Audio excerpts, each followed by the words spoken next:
Hello, namaste, good afternoon, and greetings from Nepal. Today, I'm really happy that we are organizing this session, and from Community Homestay Network side, we are honored to be presenting community.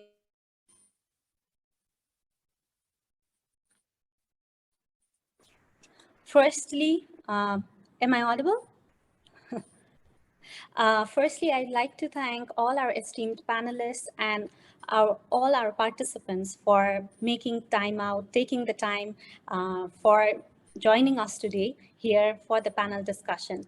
Thank you so much for coming. I am Ayusha Prasai. I'll be moderating today's session on reflection on community-based tourism and its importance. So before moving on, I would also like to discuss a few things that we will be discussing throughout the session today. So today we'll be focusing on community-based tourism and how it contributes in sustainable tourism, community empowerment, also nurturing travelers' experience through impactful travel, and diversifying the destinations through more exploring the conventional, less of conventional traveling and more of diversifying the destination. So thank you all. And we are really grateful towards all our esteemed panelists who have taken their time out to discuss these issues with us. So before starting the panel discussion and moving forward, I would like all our participants to use their Q&A box. I think in this setting, we don't have a chat box. So in the Q&A box to write their thoughts on what community-based tourism mean to them. So it will be helpful for us even to reflect after the panel discussion. So I hope the answers will come along the way, and we'll discuss more throughout today's conversation. So without further ado, I'd like to introduce our panelists for today. So today we have Anton Moeskops from Shoestring Travel, Liz Duck from World Challenge UK, Nora Eichkorn from IPD, Import Promotion Desk, and Priyanka Singh from Planeterra. Yeah, talking about our first panelist today, Anton. He's from Netherlands. He grew up in a small village in Netherlands and has been working before joining travel industry as a primary education teacher for almost 20 years. So during those years, he accompanied school trips as a school leader, mainly in Nepal, India, Sri Lanka, Malaysia, and Myanmar. The colorful and friendly people, the varied nature, and exuberant festivals fascinated him. So he has always, as a traveler also, he has always tried to travel in a sustainable way as much as possible. And he's been working with Shoestring since 2000. So another 2 decades there. So currently he's a product manager for destinations in Asia and Latin America. And Shoestring is a travel organization that mainly focuses on faraway destinations. So our second panelist for today is Liz Duck. She is Product and Sustainability Team Manager at World Challenge, a school expedition company servicing over 300 student expeditions globally each year. With a passion for sustainable travel, Liz strongly believes in the power of travel to educate young people on global issues and develop a global perspective. Our third panelist is Nora. With more than 2 decades of experience in tourism, her work has specifically centered around sustainable and responsible tourism. Her extensive engagement over the years has led her to take on various roles as a development advisor to product and sales manager for different organizations, and currently she is sustainable tourism expert for Import Promotion Desk. Next. So yeah, our fourth panelist for today is Priyanka Singh. She's the regional representative of Planeterra for Asia Pacific. She herself is an avid traveler and a passionate development worker. For Priyanka, Planeterra provided a perfect synergy to work on what she believes in while spreading the benefits of tourism. With almost 15 years of experience working with communities and with a master's degree in conflict analysis and peace development, peace building, Priyanka's work has brought her to remote locations across India, as well as Cambodia, Pakistan, and Afghanistan. As regional representative, Priyanka works closely with Planeterra partners across Asia Pacific. Thank you so much once again to all our esteemed panelists for joining us today. We are really looking forward to insightful conversation, and we are really looking forward to also hearing all your experiences based around community-based tourism. So as a first part of our panel discussion, our panelists will be presenting their experiences, their ideas on what community-based tourism and its prospect is in wider tourism industry. So I'd like to start with Anton's presentation. After the presentation, we'll be following up with a panel discussion, and then we'll have also Q&A session we will take direct questions from the participants at that point, and we'll be wrapping up this session. Thank you. So Anton, please, we'd like to start with Anton. Thank you very much. Can you hear me? Yeah. Yeah. Thank you. Perfect. I've been working already, as you just mentioned, for 22 years for Koningaap and Shoestring. We organize group tours in the Netherlands and Belgium to places all over the world, not only Nepal, but you mentioned it, and we go there. The travelers we have are, especially for Koningaap, are most about 45 years and older, so they already traveled a lot, most of them. As a study trip in last April and May, I could join one of our groups and visit the 3 of the community homestay in Nepal. And that's what I want to show to you. Can we start the presentation? The first village I went to was in the west part of Nepal, almost India, you can say. And it was a homestay where the people didn't start a long time ago. They just started operating before COVID with their homestays. And that's something also you could see. Because of homestay, because of the COVID period, they didn't have lots of clients, so they needed to start up again. And we were one of the first clients they ever had, and we could see that there. So it was good that we started here. We stayed with the group in various families, so the group is divided amongst different families, and we were with a family of actually 3 families together, living together, grandparents, parents and children, and very hospitable they were.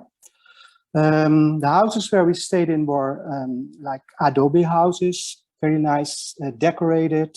There was a double room for us arranged. There was a shared toilet in this place. And it was a very nice experience to be here. You wake up in the morning, you hear the birds, small goat that you see here try to enter our room. A nice place to stay. Next, please.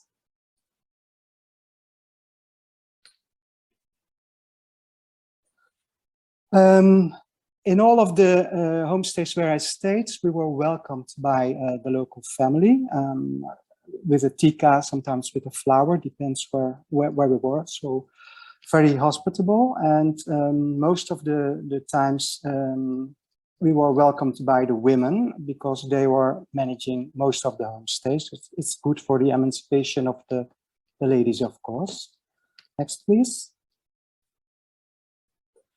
What's very nice is that you also have your meals in the homestay where you stay, like breakfast, lunch, and also dinner. Yeah, very nice, hygienic also. Not, to be honest, not very much of variety because you eat dal bhat every day for dinner. Sometimes with chicken, sometimes with other meat, or for vegetarians, there was also an option, of course. Next, please. In the Bada homestay community, we had some possibilities for excursions. We made a walk around the village. We visited a local temple, went to a lake. It's nice to do some things there together with a local family or on your own, just what you want. Next, please. And in the evening, there was a show, a cultural show with dances performed by the local ladies. And you could see they were not really professional. They had fun in what they do. And that was very nice to see also. Next, please. The second homestay where we went to was in Bardia, near the national park, Bardia National Park. And this was a homestay in the village. I think there were about 15 different houses, correct me if I'm wrong. They were working already a little bit longer with tourists than the one in Bada. That we could see also in the houses where we stayed. Also here there were adobe houses, but also some brick houses are there. Very nice surrounding, also very rural area, so good place to experience the local Nepali life. Next, please. Also here, we were welcomed by some of the ladies with flowers. Next, please. And we had experiences so here also, some activities we could do. We made a jungle walk. We did bird watching. The lady of the family where we stayed learned us to make chapatis. We went for the sunset near the river. And what was very nice in this village was there was also a little cafe where we could have a drink all together with the group, because also here the group was divided amongst different families. So we had some time to spend together. Next, please. Also, we made a walk to the tree house in the morning. Rise up very early, go to this tree house where we had our breakfast, which was made by the lady in the house where I stayed. She was very proud about the work she did, and it was really delicious. And a good view, of course. Next, please. Most people go to Bardia to have to make a visit to the Bardia National Park. It's the home of lots of wildlife, including tigers. All the photos you see here I made myself, except the one with the tiger. I did see a tiger, to be honest, but it was too far away for my camera to make a nice photo. I hope you have more luck here. Next, please. The third place where I stayed was in Tansen, and you can see it's quite different from the other two. It's a little town in the mountains, so the location was different. A very different experience also from Bada and Bardia. Next, please. Also here we were divided with the group amongst different families. Everybody had a private room with a private bathroom. We had a nice balcony with overview over the city. Next, please. And also here, the lady of the house provided us for delicious food. She also learned us how to make the nice Nepali chai. We do it now at home also, so it was a good cooking class. Next, please. And the little town Tansen is nice to explore on yourself. You can do it with your family, of course, but it's easy to go your own way here. Next, please. And at a goodbye, we received a Nepali topi and a tika for a good travel. That's so far. Thank you. Thank you so much, Anton, and thank you for sharing your experiences in all three community homestays that you stayed during your last trip. I think I have so many questions, and I'm pretty sure our participants have too about your experiences, and I think I'll follow up that in our panel discussion. So moving forward, I'd like Liz to make her presentation and her experience on what her thoughts are on community-based tourism? Thank you, Aisha. Yeah, thanks for having me today. So as mentioned, I am the Product and Sustainability Team Manager at World Challenge. So we organise expeditions for groups of school students, high school students, all over the world. And there's lots of great benefits of those kind of travel experiences, but we try to include a community-based tourism experience or something kind of a little bit more hands-on, off the beaten track, and getting them really to connect with local people while they're traveling. And there's lots of benefits of this, but it's all really linked to kind of building that understanding of the world, the destination, the culture, the people, and taking that forward, and we hope bringing it home with them in a way that they have that broader perspective, better understanding of their place in the world, that kind of global citizenship mindset. So for us, community-based tourism is really important because it helps us to fulfill that aim and that purpose as an organisation. And we've had some great experiences in lots of different countries all around the world. But for me, with my kind of passion for sustainable travel, I also see community-based tourism as a really positive example of traveling sustainably.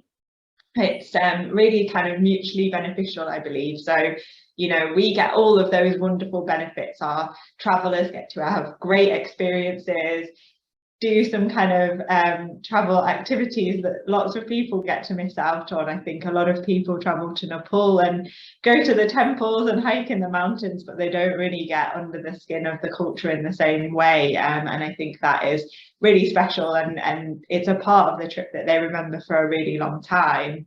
But at the same time, we're able to create I hope more benefit for the local communities by spending some of that money on these kind of experiences rather than at hotels and bigger, more sort of metropolitan organisations. So I think it's a great way for us to provide that support on a more local level and really kind of try to give something back to the destinations that we're travelling in, and as well as kind of building those relationships, allowing, you know, the homestays to get experience hosting visitors by interacting with our students and practicing exchanging languages and understanding how kind of things can run more smoothly. And we very much set the students up with that expectation to kind of, you know, support the communities in building their skills and understanding better how to host visitors, rather than kind of going in with an expectation to be treated like guests. It's a bit more of an exchange. And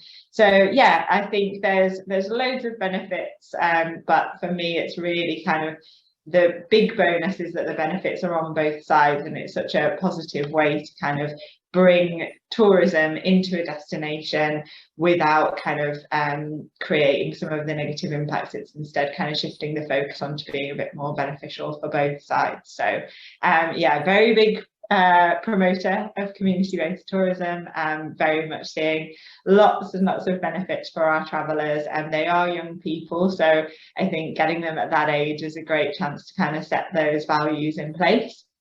But yeah, I very much think for myself as well, if I'm travelling, that's the kind of experience that I want to have too. Thanks, Aisha. Thank you, Liz. I think sometimes we tend to box community-based tourism to certain kind of people, certain kind of travelers. So it's really wonderful to know that you are already shaping the young minds and pushing them towards more unconventional way of traveling. So yeah, I have few follow-up questions, but we'll discuss further in the panel discussion. So moving on, I'll be welcoming Nora to explain or help us understand more about community-based tourism and her experience around it. Thanks very much, Ayesha, and a very warm welcome from Berlin. I will show you a short presentation, and I hope you can already see it. So I'm very honored to be invited to this panel discussion, and I wanted to give a little bit of background about the Impact Promotion Desk in order to understand where my angle on community-based tourism comes from. So we are a project funded by a development agency, SEQA, and the Federation of German Wholesale, Foreign Trade and Services. We are funded by the German Federal Ministry of Economic Cooperation and Development. We are currently active in 4 countries in tourism, which is Ecuador, Tunisia, Uzbekistan, and Nepal. And the objective of our project is to establish sustainable business relations between the travel industries of Europe and the travel industry of Nepal in this case. And the companies we work with, I've given you a few of our selection criteria. I will not go into detail, but I wanted to emphasize that we are demand oriented. So we look at the European travel market and kind of what product is interesting for the European travelers. And we also look for companies that are committed to sustainable tourism. And now it's not a big surprise that the Community Homestay Network has been selected as one of our partner companies for exactly these 2 reasons. I would like to talk about sustainable tourism. What is it for us? And of course, we follow the official definition from the UNWTO, which is tourism that takes full account of its current and future economic, social, and environmental impacts and addresses the needs of the visitors, the tourism industry, the environment, and the host communities. So, of course, our ministry follows the same definition as do we. So sustainable tourism is always long-term oriented. It follows ethical principles, is socially just, culturally respectful, and environmentally compatible.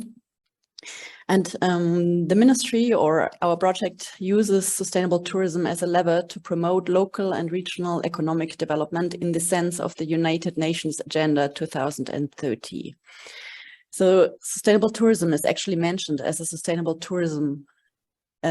development goal 8.9, which is the promotion of sustainable tourism that creates jobs and promotes local culture and products. But in addition, it's also contributing to a lot of other sustainable development goals. And when I give you this list now, please think about sustainable tourism and where you and about community-based tourism and where you think community-based tourism fulfills or adds to these sustainable development goals. Number 1, it strengthens small food producers. And I think whenever you stay in a community homestay, the food is bought by the surrounding community members. So I'm sure this one is one where we can definitely check. Sustainable tourism also helps with the sustainable management of natural resources. In general, it reduces inequality within and between countries. The local consumption of the product creates local jobs. And I think even in remote communities, we can have an income through sustainable tourism. And also tourism is a cross-sectoral industry. So there's a lot of links with other sectors like agriculture, like crafts, like transports.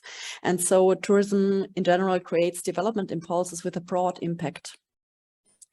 Of course, we have a high proportion of female employees, which is always good.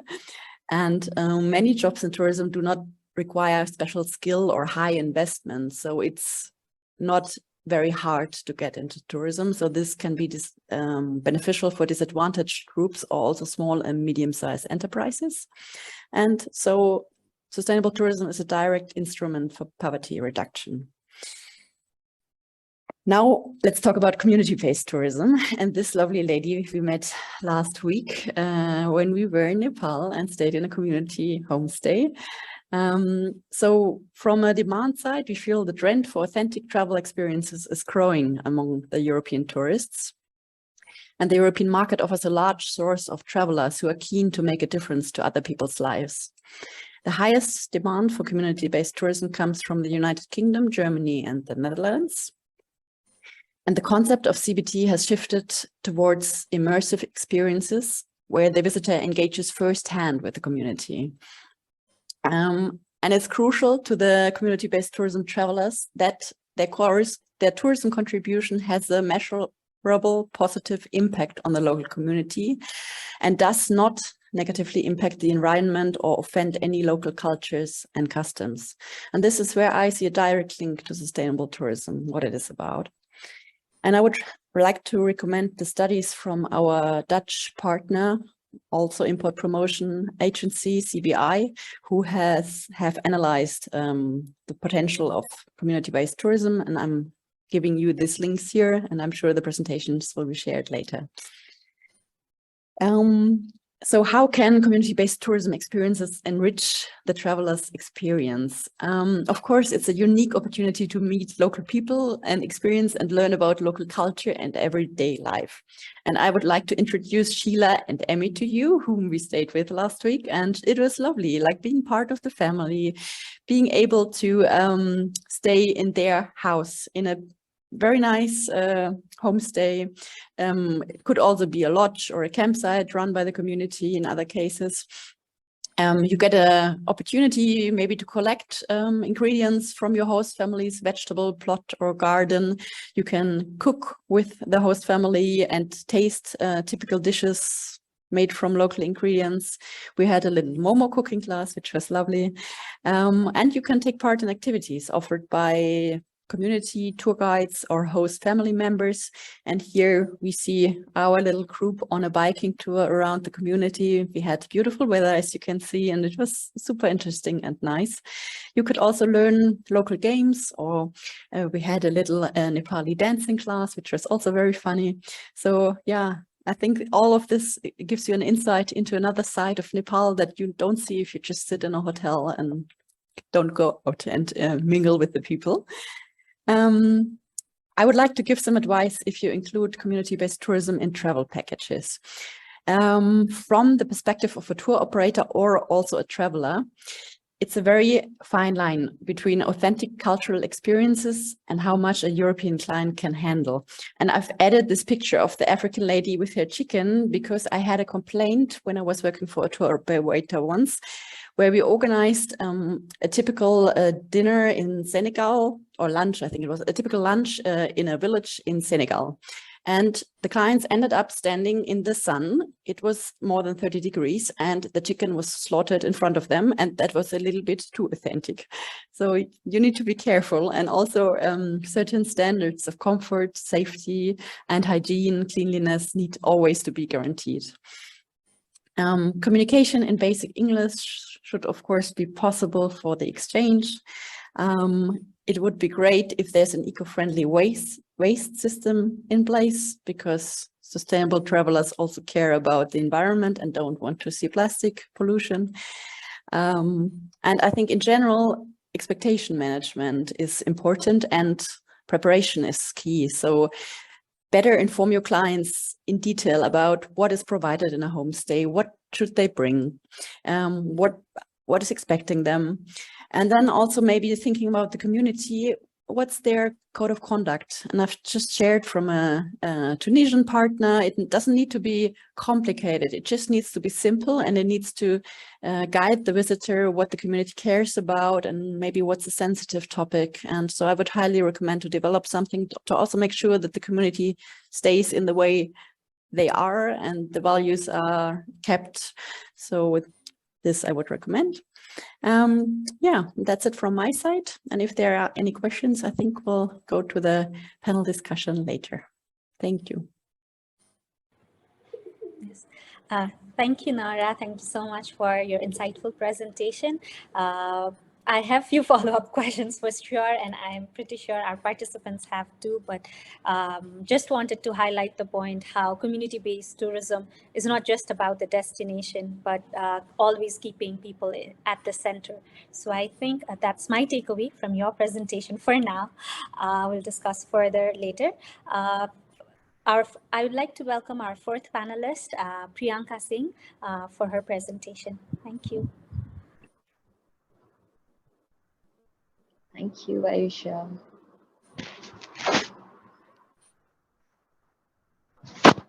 So maybe we can show Priyanka's presentation. Thank you, Lavish. So namaste and good evening. I'm in India, so it's good evening for me.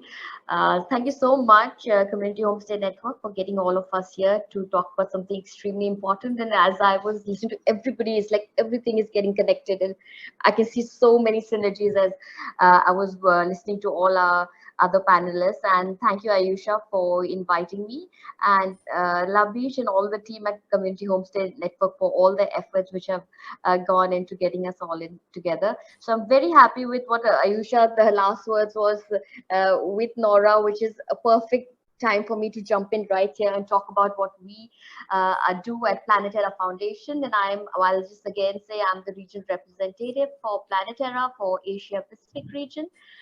So what we are doing is uplifting communities through tourism, and Ayusha's last words were putting communities at the heart of tourism. That is what we do, and that is what we love doing at Planeterra.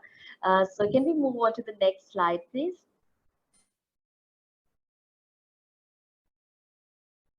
So just a little bit of little background, since again I wanted to put the context in place, why I'm here, what am I sharing, and why. So who is Planeterra? Planeterra is a Canadian nonprofit and US charity founded in 2003. We have 14 plus years experience in community tourism enterprise development. And something we like to boast about is the next point, with 100% business success rate through market first approach. And we have 11 permanent staffs and 6 project staff across 9 countries and 5 continents. We have team members in different destinations, right from Peru to Costa Rica to India to Zambia. And that's what makes it absolutely keeping community at the heart of it, is where each one of us is really close, connected to the communities, and we help represent and get the communities to share their authentic experience, which is what everybody was mentioning about today. And this is a beautiful picture from Panoti that we have of one of our DDs, and please pardon me if I cannot remember her name right now. We skip to the next slide, please. What is community tourism? Just to give a little context, how we like to define it at Planeterra as travel experiences owned, led, and run by communities, non-profits, cooperatives, and social enterprises. So what we like to say is, at its very best, it breaks down barriers to engage undeserved communities in meaningful, life-changing ways. And like we said, quite often it is there are communities which are left at the fringes and cannot benefit from the tourism experiences. But here we put communities at the heart, at the core of it, where the tourism dollar goes back to the community. That is what we like to do and like to promote at Planeterra. Next slide, please. Our model, our proven model, which has worked really well for us and for our communities. When I say us, I mean our communities, which is a market first approach to community tourism. And this is how it kind of works, where we identify community enterprises, provide capacity building grant, and in some cases we have even given catalyst grants to communities for, there's a great experience, but the washroom is not there. There's a great experience, but the dream kitchen was not built. So they want to get that perfect thing ready to receive travelers. So that's where we come in and connecting them to market. So like I mentioned in the previous slide, 100% success rate. So we kind of feel that happens because of the market connectivity, because of the fact that the communities are connected to the market, they are getting travelers, so they are sustainable and they are self-sustaining themselves while retaining their unique experience. So which I will share more as we follow. But the next thing, a part of our model, which is really core, really integral, is the ongoing mentorship. So this is something which goes on. So we don't parachute in and parachute out of a village or a community, but we are there providing mentoring. Our communities come back to us. I want to figure, how do I make a strategic plan?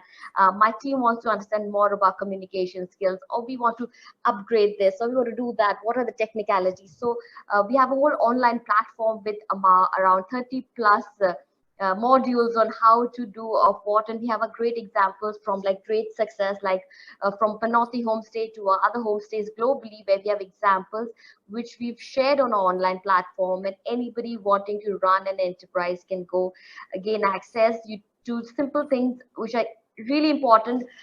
How thick should a mattress be in a homestay?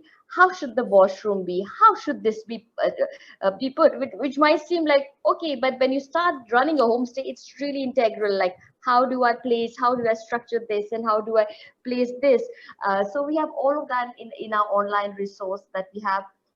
put in during the pandemic, in fact. And this is what the team, which is across so many destinations, is doing: hand holding, mentoring our partners as and when they reach out to us for any support. Next slide, please. And ripple effect is what we like to say is a part of our work. Like I said, if it's a great homestay, it's just not limited to those 2 homestays or 2 women or 3 women, but it is the entire community that becomes part of the process. It is the women. I think Anton also mentioned somewhere, like women get empowered. Women are part of not just not just running the show at the house, but their decision making. They're deciding what needs to be made in that menu and how you need to fix that faucet before the traveler comes. So they become part of the decision making in their homestays, and what if they're running a cafe, in the cafe, and the entire community becomes part of it, because at Planeterra, all of our partners are encouraged to, save 10% of whatever they've earned from the tourism enterprise into a community fund. So be it a sanitation drive that later the community wants to run, be it a scholarship they want to provide to some youth in their community, they use that fund from the community development fund for the upliftment of the community into these numerous amazing further enterprises that they want to run up from the money that they've made from the tourism enterprise. Environmental protection, which is, like we're saying, very integral and critical at this point, and which our partners are trying and putting at every point in a way, be it if it's, of course, the most obvious would be we can think of a beach cleanup, which some of our partners are doing. We can think of reef restoration, but also the fact that you have a refilling station. You're not using plastic, you're using the natural products. So those kind of practices are there, and it's the integral part of what we do and our partners do at Planeterra. Increase capacities in this, in a way, like if some of these women, and I'm again harping about women, again, we are a very strong and very passionate about having a great participation of women at Planeterra and all our partners.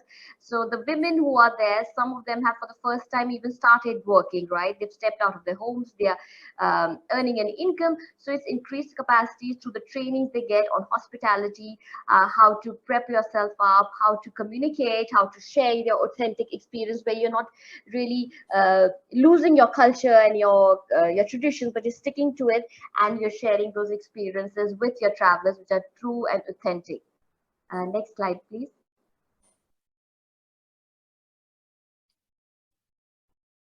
So I just got a few of some of our partners and some great work that they're doing, just to share this case studies, like what is it that we're saying to keeping community at the heart of it, and the ripple effect that we're talking about. Let me talk about the city walk, since we have Liz here who was talking about youth, and they are working with youth. So it was amazing to hear that. And as Poonam, I mean, that's not Poonam, sorry, Ayusha was also mentioning, it's a great way to start with the youth right now. So this is one of our youth-led programs that we have in New Delhi, and it's the youth-led walk of Old Delhi. If some of you might have, and I think most of you have traveled to India, you know how these streets are and how amazing, and the whole experience is something else and unique. But what makes it special is we are working with an NGO which works with street children who unfortunately at some point have been rescued and rehabilitated by this NGO, and are taken care by the NGO, where they're providing education, taken care of, and so many of them have gone on to further studies and found the professionals they are now, and they're working and all of that. So one of the program which we, along with our corporate partner G Adventures, did was introduce a guide program, a city walk youth-led guide program. So where these youth, unfortunately, who at some point of time were on these streets, are the ones leading travelers. So instead of Priyanka or Ayusha doing this city walk, it is the youth who at some point were on these streets, and the experience becomes absolutely mind-boggling for travelers when they reach there and they start interacting with the youth. And the impact of it for us has been tremendous. When I meet, like this is Raj in the photograph, and there are girls over there who come and tell us, like, ma'am, we were so nervous initially, our English was not good, and we've always felt that we had no like we had no confidence, and we didn't know where this would lead, our lives, where would it be. So what has happened is, as a result of this youth-led guiding program, So many of them have learned English, which they wanted to. And secondly, there's a renewed sense of self-esteem. There's a purpose. So many of them have told me how they want to get into tourism straight. There's a girl there who said she wanted to become an air hostess. So there are these dreams. They have been, again, kind of, they're able to dream and move forward. And a couple of them, these guys have gone on to the US on scholarship programs. They've studied. Some are working in India, some are studying in Delhi University. So it's amazing how this program gave so much of confidence to these youth in New Delhi. Then just another example from Indonesia at Ubud. Again, like at Planeterra, we feel like, you know, it's not about anyone's lacking. Like, it is about providing the correct training, creating an enabling environment, so to say. So at Senang Hati in Ubud in Indonesia, we have a beautiful program where the dream was to have a kitchen, but it wasn't equipped for wheelchair-bound people. So that's when Planeterra went in, and we gave the training on how to run a program, to even getting them their dream kitchen, which was now it's enabled, and anybody on a wheelchair can go cook their food, serve the travelers, give a whole unique experience right there in Ubud. So it's all about creating an enabling environment, and we didn't have to change, and it's being about truly inclusive, like everybody and anybody can do anything and can be part of a tourism experience given the enabling environment and the right amount of skill and training. And we heard about the momo making. Another one from Kathmandu in Nepal is Sisterhood of Survivors. Another beautiful program of ours, which I love to share also, because these are trafficking survivors.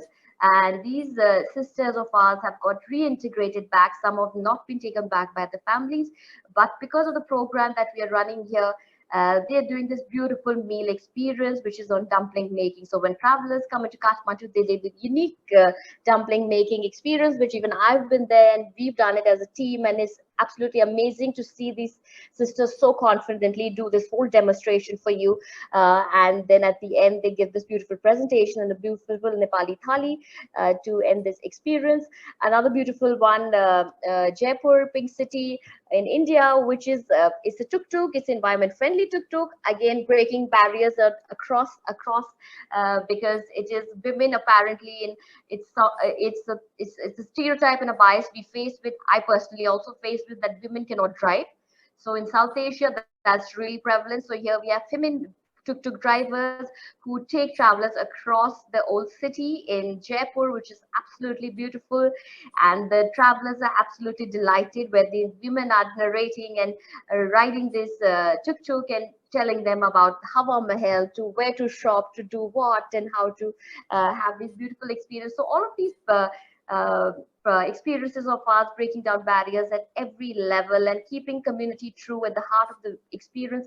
The one in Jaipur is also women who are from underprivileged background, and who before this were not even going out of their homes, and suddenly they've got so much confidence, and you can see them in the beautiful pink tuk-tuk and in the beautiful pink uniforms that they like to wear all across in the streets of Jaipur. Next slide, please.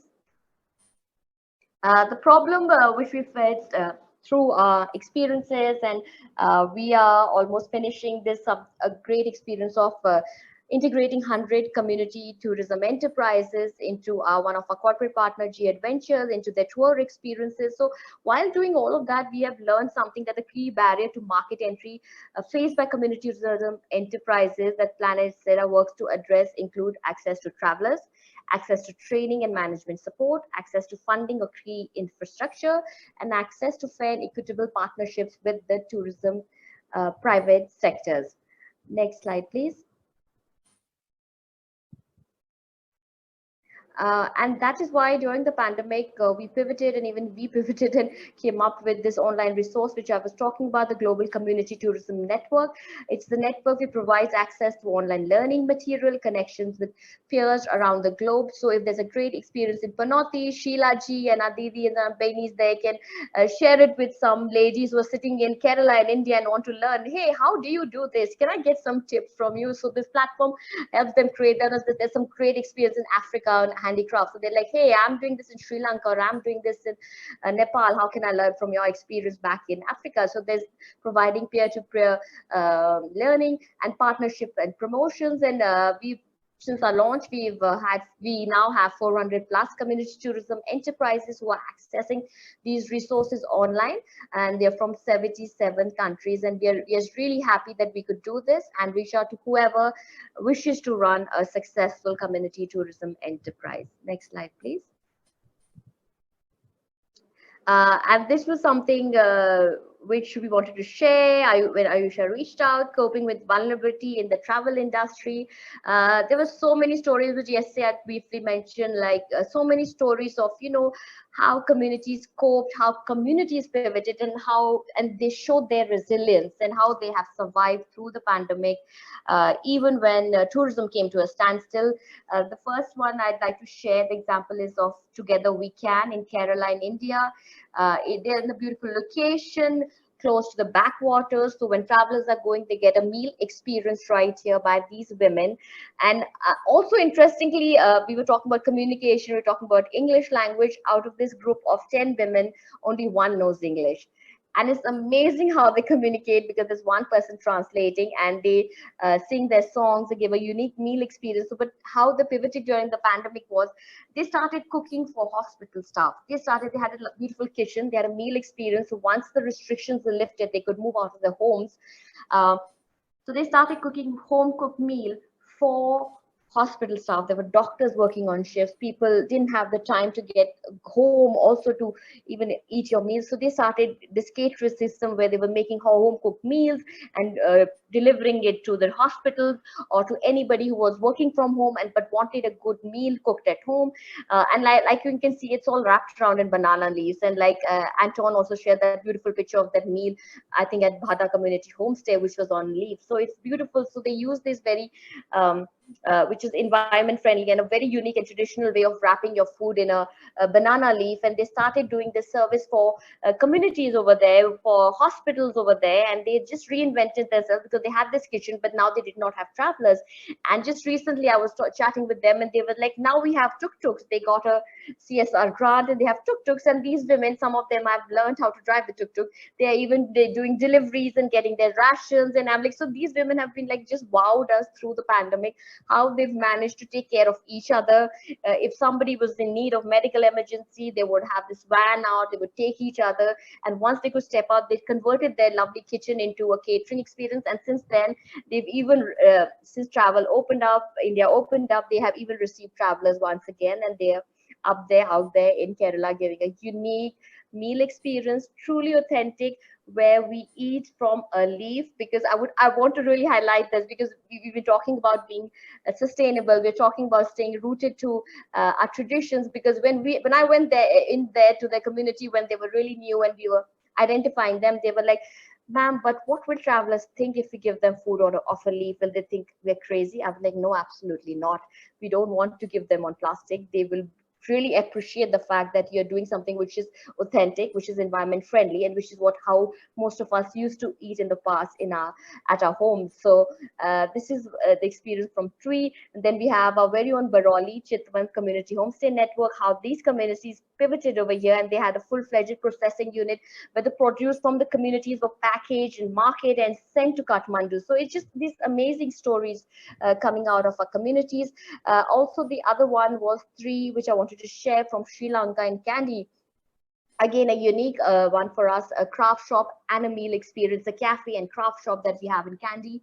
But during, after the pandemic, when travel had opened up in Sri Lanka sooner before even in India, so it had opened up, and they felt now the need was to shift from an international market to a domestic market. So we went in together, we won a grant, and that's when we trained, and they trained their staff together on how to focus on now selling your handicraft to a domestic market. Like a domestic traveler wants a different thing than what an international traveler is looking for, a souvenir. So the need completely changed, and with these baseline surveys, and they reinvented themselves and started catering and working towards training their team to get these beautiful handicrafts made by women from disadvantaged communities, but catering to more of a domestic market. And coping with vulnerability in the travel industry, for So these are just 3 examples, but through and through globally at Planeterra, what we have seen, most of our communities are agricultural communities.